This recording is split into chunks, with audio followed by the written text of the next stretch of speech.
அறிக்கையில் கூட எந்த ஒரு இடத்திலும் விஜய் குற்றம் சாட்டப்பட்ட நபராக சேர்க்கப்படவில்லை. எனவே தயவு செய்து ஆவணங்களை சரியாக படித்துவிட்டு நீதிமன்றத்தில் பேசுங்கள் என்று நீதிபதிகள் கடும் எதிர்வினையாற்றி இருக்கின்றார்கள். இந்த வழக்கை இப்பொழுதே தள்ளுபடி செய்ய வேண்டி இருக்கும் என்றும் நீதிபதிகள் எச்சரித்திருக்கின்றார்கள் என்று பார்க்க முடிகின்றது. அதாவது விசாரணை தொடங்கி ஒரு 5 நிமிடங்கள் தான் ஆகின்றது. விசாரணை தொடங்கிய உடனேயே திமுக தரப்பு வழக்கறிஞர்கள் இருந்து முதலமைச்சர் விஜய் கரூர் செல்ல இருக்கின்றார், இந்த பயணத்தை தடுத்து நிறுத்த வேண்டும் என்ற ஒரு கோரிக்கையினை முன்வைத்தார்.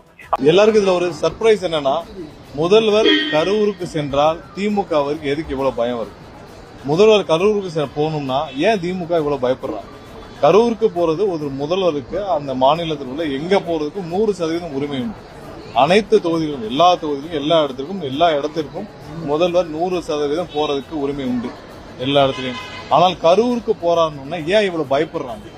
என்ன பிரச்சனை திமுகவுக்கு? ஏண்டா இந்த விஜய தொட்டோம், ஏண்டா விஜய் கூட இருக்கிற அந்த மக்களை தொட்டோம் நினைச்சு நினைச்சு நினைச்சு ஃபீல் பண்ண போறீங்க.